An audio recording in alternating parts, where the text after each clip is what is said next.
मसीह यीशु के अजीम नाम में आप सबको सलाम। सबको सलाम।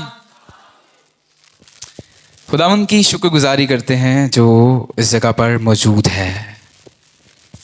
की गई खूबसूरत प्रस्तिश के लिए हम खुदावंद की शुक्रगुजारी करते हैं जो खुदा के हादिम ने बड़ी रूह और सच्चाई से की है। हम सब ने मिलकर खुदावंद की हजूरी में उसको मुबारक कहा है, उसको उसके नाम को ऊंचा किया है। और इसकी वजह यह है कि वो मौजूद है।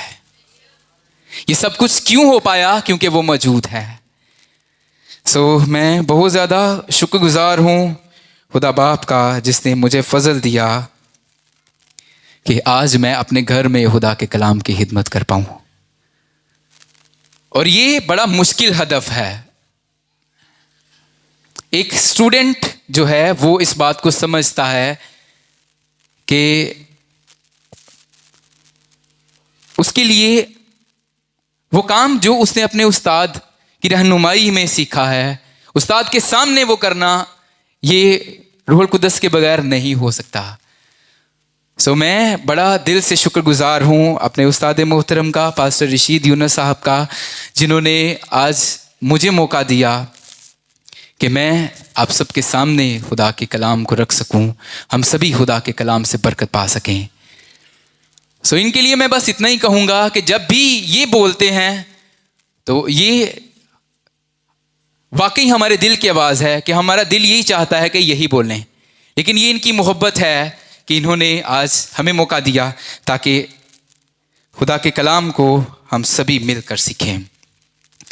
जब भी क्रिसमस का लफ्ज़ हम सुनते हैं और यीशु मसीह का ज़मीन पर आना, इसके बारे में हम सुनते हैं, मेरे जहन में एक वर्स आती है। आइए हम वहीं से शुरू करेंगे। ज़बूर मेरे साथ खोलिए, ज़बूर 115।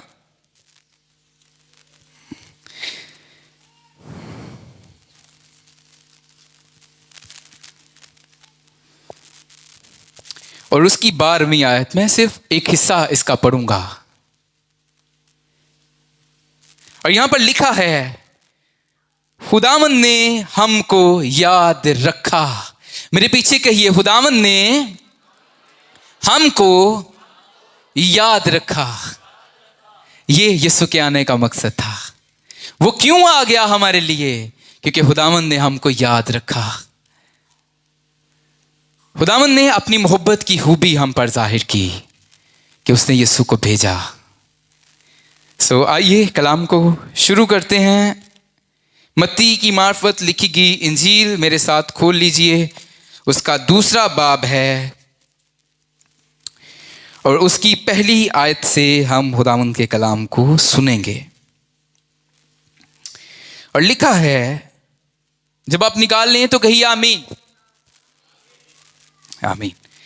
खुदावंद के कलाम में लिखा है, जब यीशु हेरोदिस बादशाह के ज़माना में यहूदिया के बैतलहम में पैदा हुआ तो देखो, कई मजूसी पूरब से यरूशलेम में ये कहते हुए आए कि यहूदियों का बादशाह जो पैदा हुआ है वो कहाँ है। ये सवाल है, क्योंकि पूरब में उसका सितारा देखकर हम उसे सिजदा करने आए हैं।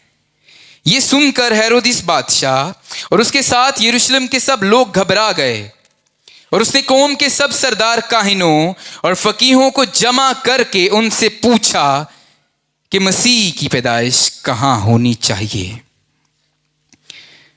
उन्होंने उससे कहा कि यहूदिया के बैतलहम में, क्योंकि नबी की मार्फत यूं लिखा गया है, ए बैतलहम यहूदा के इलाके, तू यहूदा के हाकिमों में हरगिज सबसे छोटा नहीं, क्योंकि तुझ में से एक सरदार निकलेगा जो मेरी उम्मत इस्राएल की गलबानी करेगा। खुदावंद के कलाम के पढ़े और सुने जाने पर उसकी बरकत हो। आमीन। यहां पर हमें एक वाकया यीशु मसीह की पैदाइश पर मिलता है। वैसे तो उसकी पैदाइश पर जब हम गौर करें, जब वो तजस्सम हुआ, जब वो जिस्म में आया इस ज़मीन पर, जब उसने बदन पहना, हर एक काम ही अजीब था। वो कमारी से पैदा हुआ, इससे पहले कभी ऐसा नहीं हुआ था। खुदा ने कहा था मैं एक नया काम करूंगा, वो कुंवारी से पैदा हुआ। और यहां पर एक और अजीब काम यीशु मसीह की जमीन पर आने पर हुआ, और वो ये था कि मजूसी आए हैं।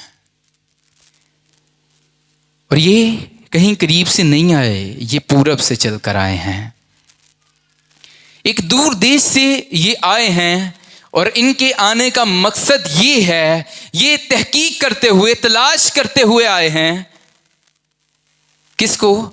यहूदियों का बादशाह जो पैदा हुआ है वो कहां है। और आगे सबूत भी देते हैं, क्योंकि हमने उसका सितारा देखा है। कोई साइन है हमारे पास, निशान मिला है हमें, कोई स्पेशल पर्सनैलिटी आई है इस दुनिया में, हम उसी को ढूंढने आए हैं। अब ये मजूसी जो थे, इनके बारे में बहुत ज्यादा गहराई में नहीं जाएंगे, लेकिन ये बड़े स्पेशल लोग थे, ये वाइज मैन थे। और ये सितारों का इल्म रखने वाले, इल्म नजूम रखने वाले, ख्वाबों की ताबीर करने वाले, बादशाह और बहुत सारे आलिम जो थे वो इनसे मशवरे लिया करते थे।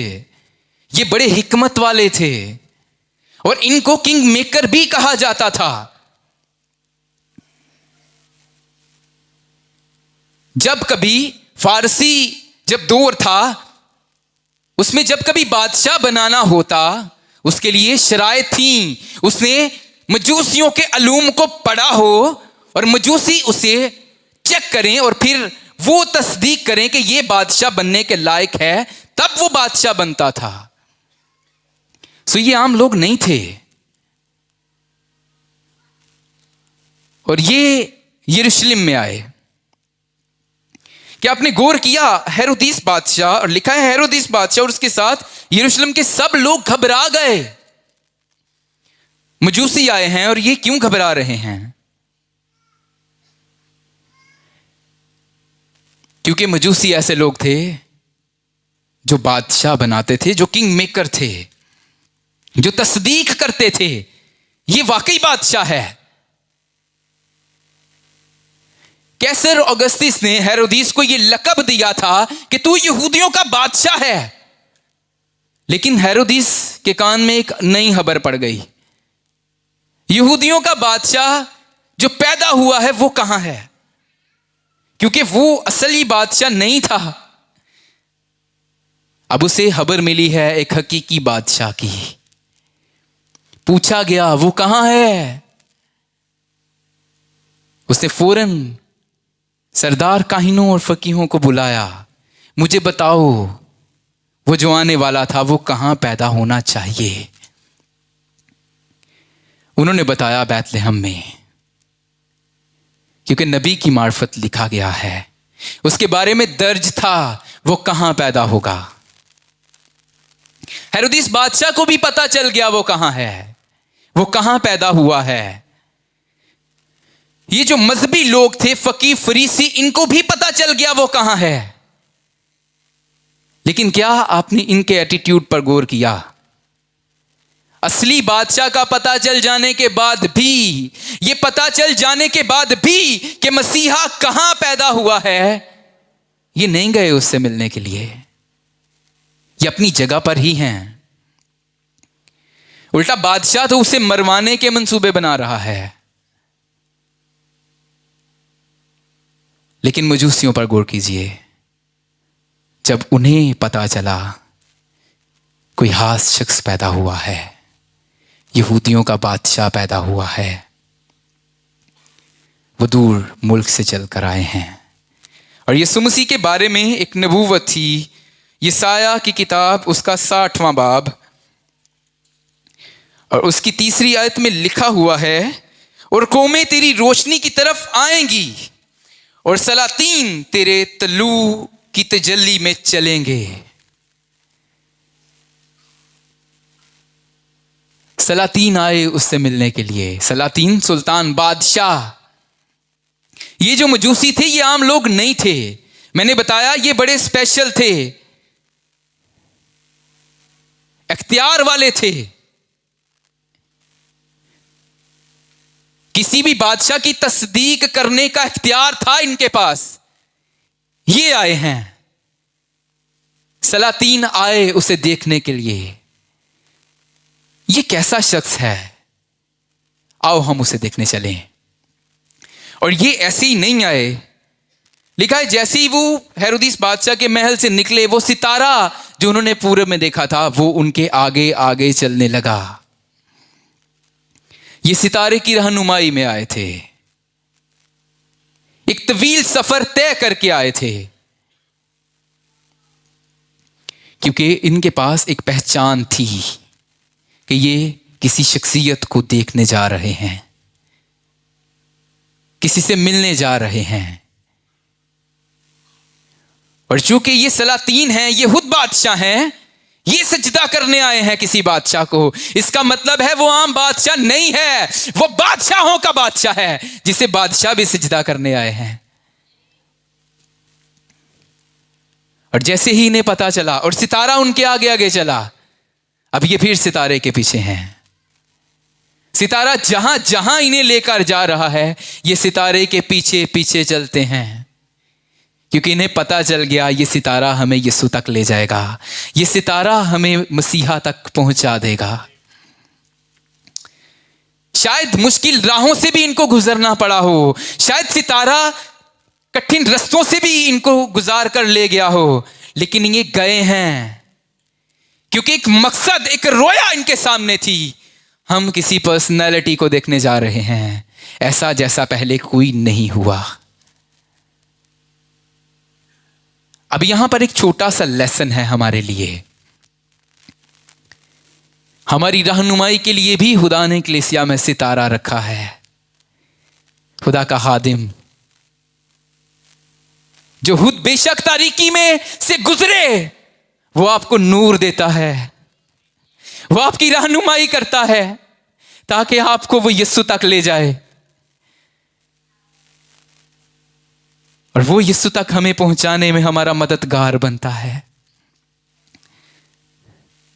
वो शायद रातों को जागता है ताकि आप यीशु से मिल सकें, ताकि आप यीशु की पहचान पा सकें। मैं चाहूंगा खुदा के खादिमों के लिए जोरदार तालियां बजाएंगे, जिनको खुदा ने सितारा बनाकर इस कलीसिया में रखा है। और अगर कभी ये कठिन रास्तों से भी आपको ले जाएं तो इनके साथ जाइए, अपने खादिम की रिस्पेक्ट कीजिए, क्योंकि ये वही है जो आपको यीशु तक लेकर जाएंगे। सितारा उनके आगे आगे चला और लिखा है उस घर पर जाकर ठहर गया, उस जगह पर जाकर ठहर गया जहां वो बच्चा था। और लिखा है वो सितारे को देखकर निहायत खुश हुए।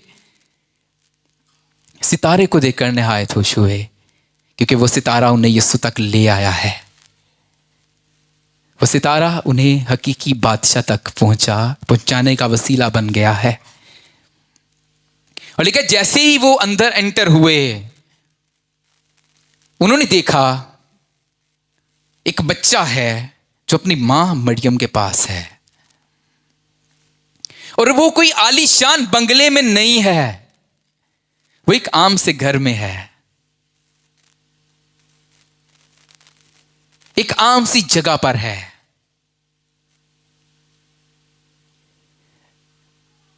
ढूंढने वो आए थे बादशाहों के बादशाह को, लेकिन वो उन्हें कहां मिला? एक आम सी जगह पर। बाइबल में लिखा है खुदा ने कहा मेरे खानदान में मूसा जैसा हलीम शख्स कोई नहीं है, लेकिन मैं आपको बताना चाहता हूं एक है, वो यीशु मसीह है।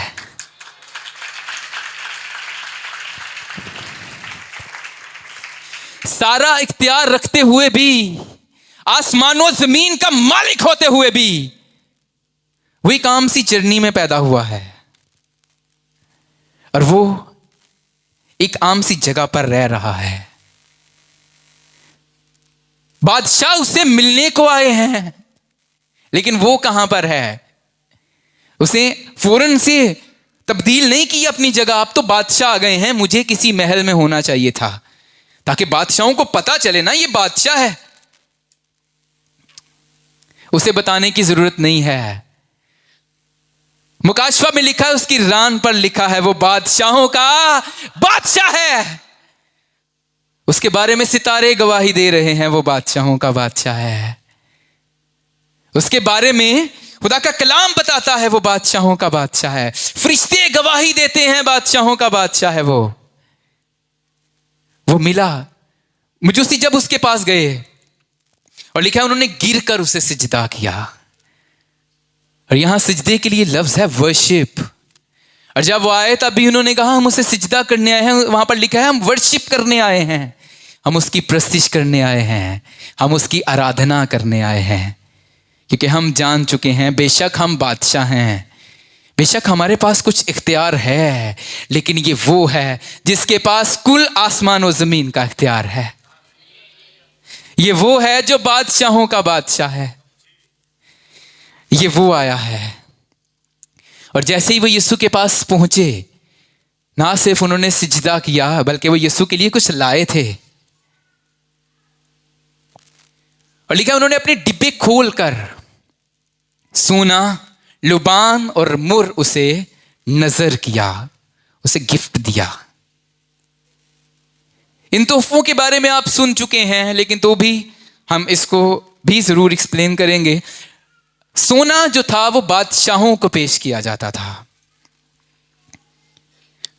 जैसे ही कोई बादशाह पैदा होता लोग उसे सोना पेश करते। ये इस बात की वजाहत थी ये बादशाह है। लेकिन जरा गौर कीजिए, यहां पर सोना उसे आम लोग पेश नहीं कर रहे, यहां पर उसे सोना बादशाह पेश कर रहे हैं, जो इस बात की अलामत है ये जो पैदा हुआ है ये बादशाह नहीं है, सिर्फ ये बादशाहों का बादशाह है। और इसकी बादशाही का आखिर नहीं है, ये अबदी बादशाह है, ये अबदी बादशाह है। सोना पेश किया गया, तेरे कदमों में रखते हैं हम सोना, हम अपना इख्तियार तेरे कदमों में रख देते हैं बादशाह। हम जानते हैं हमारे पास इख्तियार था, हमने बहुत सारे बादशाहों की तस्दीक की है, इन्हें बादशाह बनना चाहिए, लेकिन हम जान चुके हैं तुझे तस्दीक की जरूरत नहीं है, तेरी गवाही आसमान देता है, तू बादशाह है और तू अबदी बादशाह है।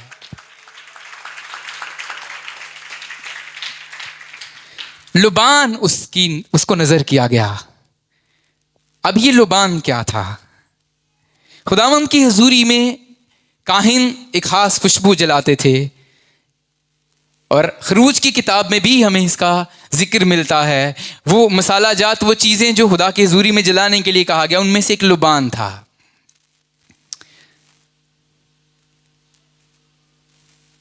और ये सरदार काहिन खुदा की हुजूरी में जलाया करते थे। और हैमा इज्तिमा का एटमॉस्फेयर इस खुशबू से तब्दील होता था और लोग बरकत पाते थे। ये काहिनों का काम था कि खुदा के हुजूर में लुबान जो था वो चढ़ाएं, जलाएं। ये मजूसी जो हैं अब ये आए हैं और ये लुबान भी लाए हैं। इनका मानना था ये जो आया है ये सिर्फ बादशाह नहीं है, ये बादशाह से बढ़कर है, ये काहिन है। लेकिन उनका सिजदा करना, आप पुराने अहदनामे को पढ़ कर देखें, कभी किसी काहिन को सिजदा नहीं किया गया। बाइबल में हुक्म नहीं था प्रीस्ट को सिजदा किया जाए। ये लाए लुबान हैं, लेकिन ये उससे सिजदा कर रहे हैं। इन्हें पहचान मिल गई, ये जो सरदार काहिन है ये जमीनी सरदार काहिन नहीं है, ये आसमानी हैमे का सरदार काहिन है। और ये सरदार काहिन फर्क सरदार काहिन है। आम जो सरदार काहिन होते थे वो बैलों और बछड़ों का खून लेकर हैमा इज्तिमा में जाते थे, लेकिन ये जो सरदार काहिन पैदा हुआ है ये फर्क है। ये बैलों और बछड़ों का खून लेकर नहीं, लिखा है ये अपना ही खून लेकर आसमानी हैमा में बाप के सामने पहुंच गया और अपना खून देकर हमारी अब्दी खलासी करा दी है। हालेलुया। मुर पेश किया गया। मुर एक खास किस्म की खुशबू थी, एक मसाला था जो कि डेड बॉडी को लगाया जाता था। जब कोई मर जाता था उसकी डेड बॉडी को खुशबू के तौर पर ये लगाते थे। मजूसियों का मुर लाना इस बात की वजाहत थी, ये वाकई कफारा देने वाला है।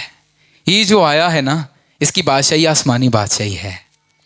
और ये सिर्फ जमीन पर दूसरे बादशाहों की तरह बादशाही करने नहीं आया जो जान लेते हैं। दाऊद बड़ा जबरदस्त बादशाह था, बाइबल उसकी गवाही देती है, लेकिन वो जान ले लेता था। लेकिन ये जो बादशाह है, ये सिर्फ बादशाह नहीं है, ये कफारा देने वाला भी है। और इसने जान ली नहीं बल्कि इसने अपनी जान दी है ताकि हम हमेशा की जिंदगी पा जाएं। अब ये पहचान मिली थी मजूसियों को यीशु मसीह के बारे में कि वो कौन है। उन्हें पता चला ये बादशाहों का बादशाह है, उन्हें पता चला ये सरदार काहिन है, उन्हें पता चला ये कफारा देने वाला है। लेकिन आज जो मेरा टॉपिक है और ये क्वेश्चन है, मैं आपसे सवाल करता हूं, यीशु आपके लिए कौन है? जरा गौर कीजिए, यीशु आपके लिए कौन है? एक दिन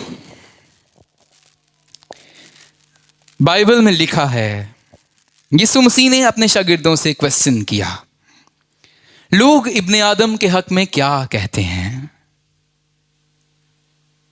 इब्ने आदम के हक में।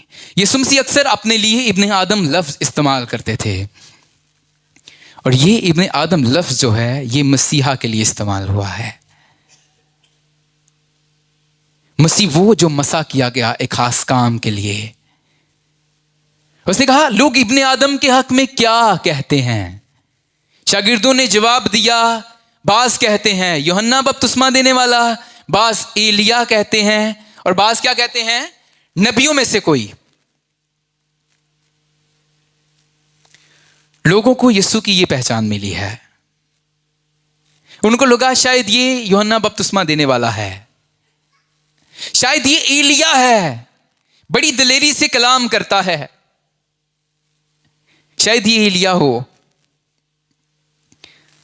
एक दिन यीशु के शागिर्दों ने भी पूछा था ना, याकूब और यूहन्ना ने कहा कि जिस तरह एलिया ने आसमान से आग मंगवाई, हमें भी इख्तियार दे, हम भी मंगवाएं आग और भस्म कर दें इस शहर को। इन्होंने तुझे कबूल नहीं किया। लोग भी यही समझते थे शायद ये एलिया है। लेकिन यीशु ने कहा मुझे फर्क नहीं पड़ता लोग क्या समझते हैं, मैं तुमसे पूछता हूं तुम मुझे क्या समझते हो? और यही क्वेश्चन वो आज हम सबसे कर रहा है, यीशु आपके लिए कौन है? आप क्या समझते हैं यीशु मसीह के बारे में कि वो कौन है?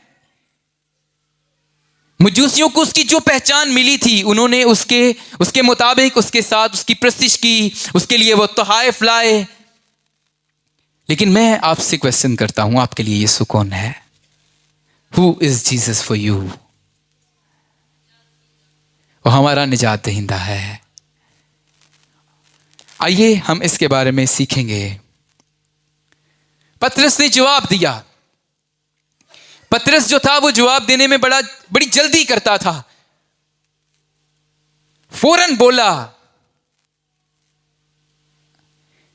तू जिंदा खुदा का बेटा मसीह है।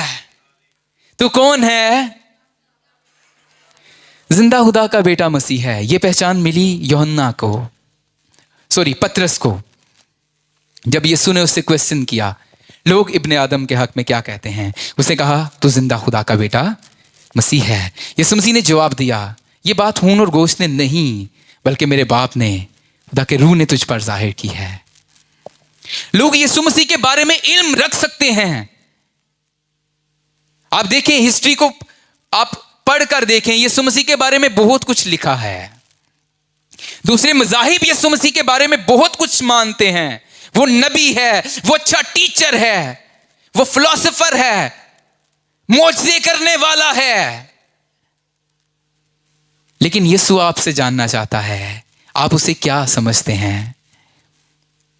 लोगों के पास इल्म हो सकता है, लेकिन चंद साल पहले शायद आपको याद हो, भाई साहब ने एक सीरीज इस पर चलाई थी कि यीशु मसीह का मुकाशफा रूहुल कुदस के वसीला से मिलता है। पौलुस रसूल को उसका मुकाशफा मिला। यीशु मसीह को हम रूहुल कुदस के बगैर जान नहीं सकते। वो कौन है? उसके बारे में हम बहुत कुछ बाइबल में से पढ़ सकते हैं, लेकिन चंद पॉइंट्स मैं आप सबके सामने रखूंगा। जब हम मत्ती की मार्फत लिखी गई इंजील को पढ़ते हैं, उसमें हमें एक वाकया मिलता है। एक दिन जब यीशु मसीह कश्ती में था, तूफान आया और शागिर्द चिल्ला उठे, हमें बचा। और यीशु मसीह उठा और उसने तूफानों को थमा दिया। और वहां पर लिखा है, उन्होंने ताज्जुब किया, ये कैसा आदमी है, ये कैसा आदमी है। तूफान भी इसका हुक्म मानते हैं, हवाएं भी इसकी सुनती हैं। वो यीशु मसीह के पीछे शायद इस सोच से चले थे, ये बड़ा जबरदस्त टीचर है, अच्छी तालीम देता है। कई आलम भी उसके पास आते थे, तुम अच्छा उस्ताद है, खुदा की तरफ से उस्ताद होकर आया है। अब शागिर्दों को यह पहचान कैसे मिली? लिखा है कि उन्होंने ताज्जुब किया, ये कैसा आदमी है, तूफान भी इसका हुक्म मानते हैं। लेकिन लिखा है, जैसे ही वो झील के पार गए, उस वक्त यीशु खामोश रहा। यीशु ने नहीं बताया उन्हें वो कौन है। वो ताज्जुब कर रहे थे, एक दूसरे से पूछ रहे थे, ये कैसा आदमी है, ये कौन है। यीशु खामोश रहा। लेकिन जैसे ही वो पार गए, लिखा है एक शख्स निकला, उसमें बदरूहों का लश्कर था, और वो आया और यीशु को देखकर चिल्ला उठा, ऐ जिंदा खुदा के बेटे, तो क्यों वक्त से पहले हमें अजाब में डालने को आ गया। मैं ये समझता हूं यीशु ने इशारा किया होगा, ये हूं मैं। तुम्हें नहीं समझ मिली, मैंने तूफानों को थमाया, तुम्हें नहीं पता चल रहा था, तुम बहस कर रहे थे, ये कौन है, ये हूं मैं। बदरूहें उसे जानती हैं, लश्कर उसके सामने झुकते हैं।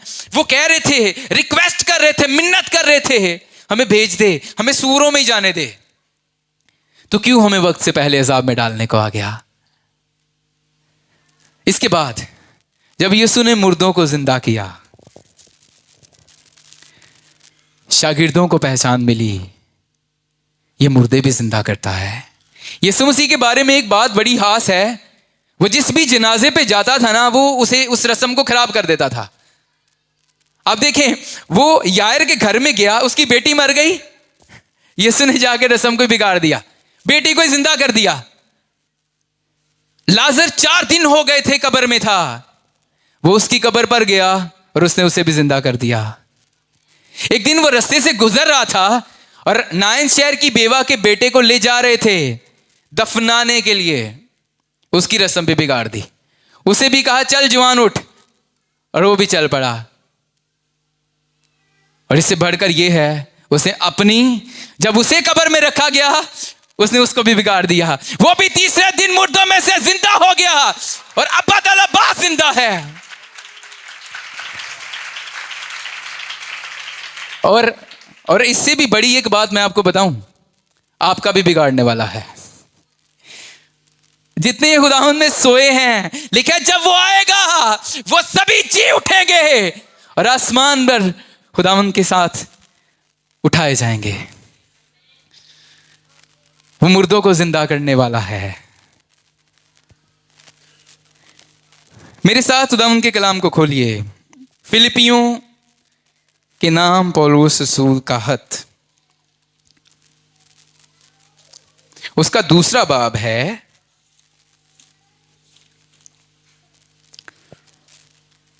और उसकी 6 आयत से हम पढ़ेंगे। वो कौन था?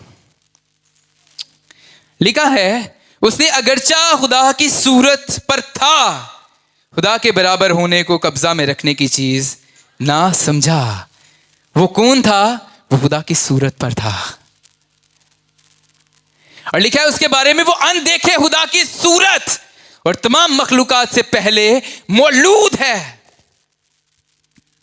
और लिखा है फरिश्ते भी उस पर नजर करने के मुश्ताक थे। खुदा के बारे में लिखा है उस तक किसी की रसाई नहीं, वैसे नूर में रहता है जिस तक किसी की रसाई नहीं। बाइबल में लिखा है वो फरिश्तेगान भी जो उसके चौगिर्द रहते हैं, लिखा है उनके 6 पर हैं, 2 से वो अपने चेहरे को ढांपे रखते हैं, 2 से अपने पांवों को और 2 से उड़ते हैं। एक दिन मूसा ने खुदा से दुर्हास की। ये खरूज 33वें बाब में है, मुझे अपना जलाल दिखा दे, मैं तुझे देखना चाहता हूं। अब जरा गौर कीजिए, ऐसे मोजे जैसे मूसा ने देखे इससे पहले कभी किसी ने नहीं देखे थे, और ये मूसा के हाथ से हुए थे, तो भी वो मोजजात उसे सेटिस्फाई नहीं कर रहे। उसे कहा मैं इससे बढ़कर तुझे जानना चाहता हूं, खुदा मैं तुझे देखना चाहता हूं, मुझे अपना जलाल दिखा। खुदावंद ने कहा तू मुझे नहीं देख सकता, आदमी मुझे देखकर जिंदा नहीं रहेगा। लेकिन बाइबल बताती है एक दिन यीशु मसीह पहाड़ पर दुआ करने गया और वहां पर उसका चेहरा जलाली हो गया, नूरानी हो गया, और उस वक्त 2 शख्स जाहिर हुए। वो कौन थे?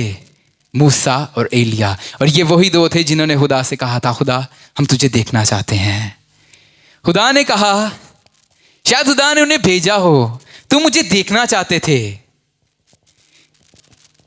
तुम मुझे मेरी जलाल को देखना चाहते थे, तुम चाहते थे कि तुम मेरी सूरत को देखो मैं कैसा हूं।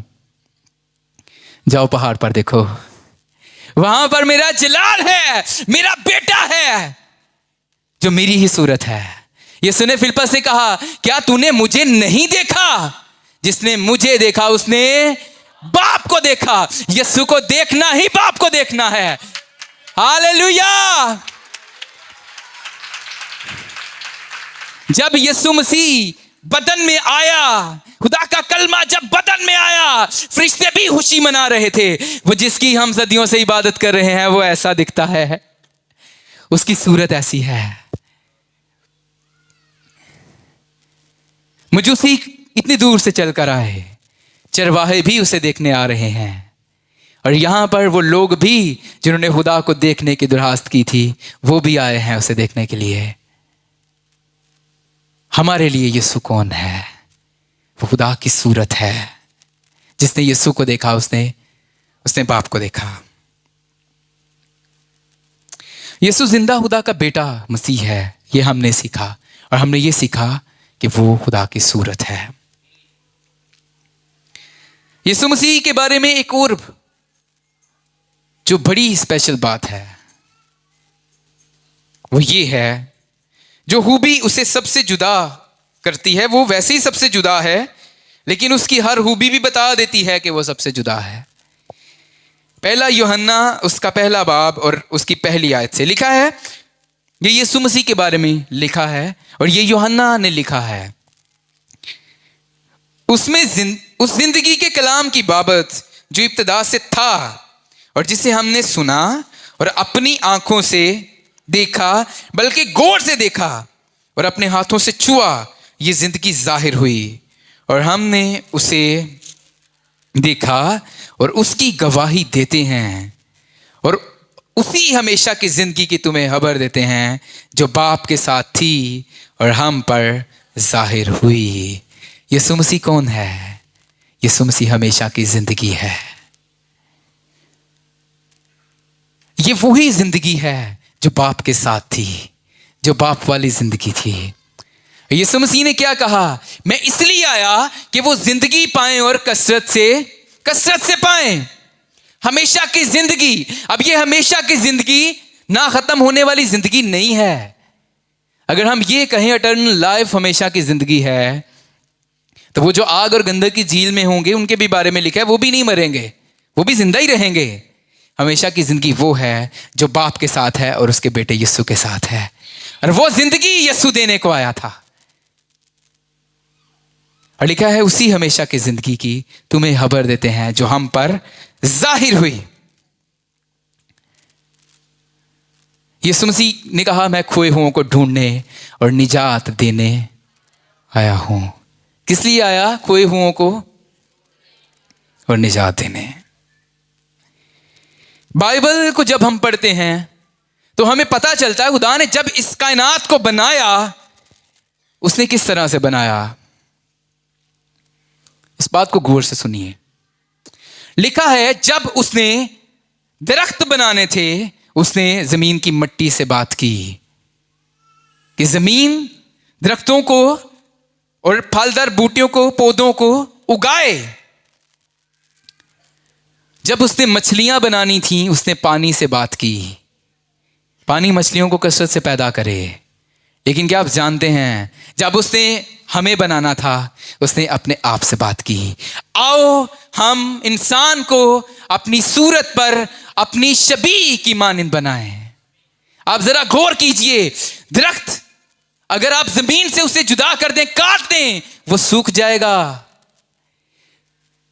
मछली को आप पानी से निकाल लें, वो मर जाएगी।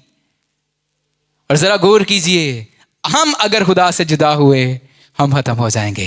यीशु इस बात को जानता था, इसलिए वो फिर से जब हम गुनाह के सबब से उससे दूर हो गए थे, खुदा ने कहा था आदम को जिस रोज तूने खाया तू मरा, तू मुझसे दूर हो जाएगा।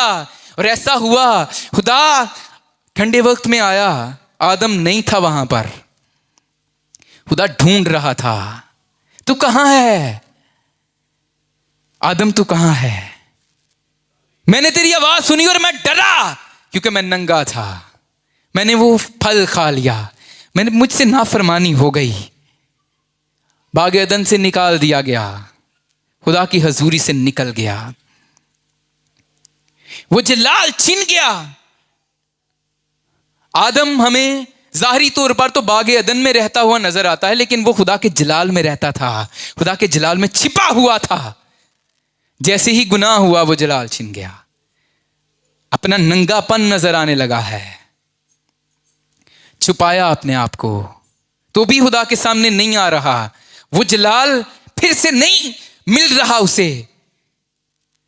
अंजीर की पत्तियों की लुंगियां सीकर पहन ली तो भी वो कंफर्टेबल फील नहीं कर रहा कि मैं खुदा के हुजूर में जाऊं।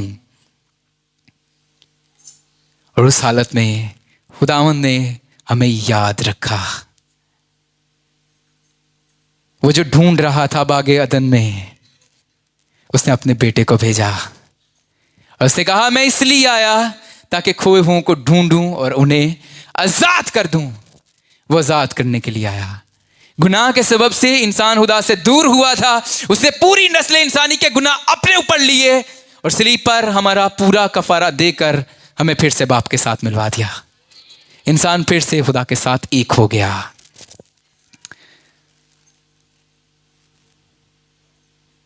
ये यीशु मसीह की पहचान बाइबल हमें देती है। वो जिंदा खुदा का बेटा है, वो बादशाहों का बादशाह है, और मैं ये कहूंगा वो हमारे लिए सब कुछ है। पास्टर आरिफ भट्टी साहब ने बड़ा जबरदस्त एक गीत लिखा, सब कुछ हमारा है तू। वो हमारे लिए सब कुछ है। कैसे सब कुछ है? अगर कोई बीमार है वो उसके लिए शिफा है, अगर कोई गुनाहगार है वो उसके लिए निजात है, अगर कोई मर गया है वो उसके लिए जिंदगी है, और अगर कोई खुदा से दूर है वो उसके लिए राह है खुदा तक जाने की। मैं आपसे पूछना चाहता हूं, यीशु आपके लिए कौन है? वो हमारा सब कुछ है। बुलंद आवाज से कहिए, वो हमारा सब कुछ है। मजूसियों को पहचान मिली उसकी, वो हकीकी पहचान नहीं थी, उससे बढ़कर भी वो था। उन्हें पूरी पहचान नहीं मिली थी, तो भी वो आए। क्या आज हम उसके पास आएंगे? वो यहां पर मौजूद है, वो जो हमारा सब कुछ है, वो इस जगह पर आया है। आइए सभी अपने कदमों पर खड़े होंगे, अपनी आंखों को बंद रखते हुए।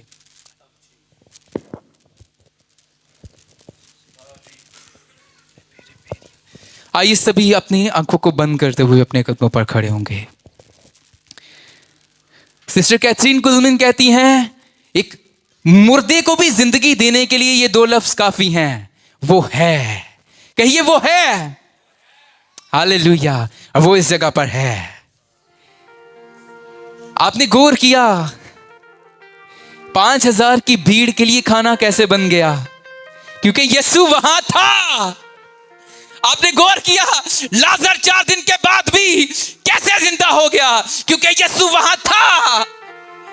क्या आपने गौर किया वो डाकू स्लीपर भी कैसे फिरदौस का वारिस बन गया? क्योंकि यीशु वहां था। और वही यीशु जो वहां था वो आज यहां पर भी है। उसे कहा, मैं आपसे दुनिया के आखिर तक हमेशा तुम्हारे साथ हूं। वो इस जगह पर है। आइए सभी अपने लबों को खोलकर उसकी शुक्रगुजारी करना शुरू कीजिए। आइए रूह से भर जाइए। वो इस जगह पर है। उसने अपनी पहचान आपको बख्शी है।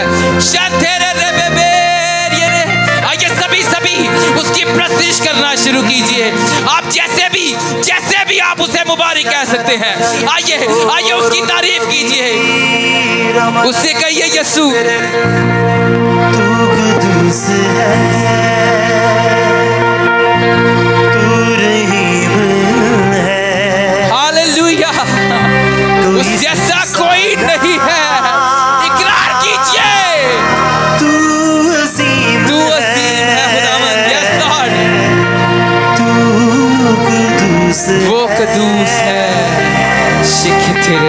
तू रहीम है। कोई तुझसा कोई नहीं है। तू अजीम है। जिंदगी से भी ज्यादा जिंदगी से भी ज्यादा कीमती है हमारे लिए। मेरी हर खुशी से ज्यादा जिंदगी देने वाला है। जिंदगी से भी ज्यादा कीमती तू। मेरी हर खुशी से ज्यादा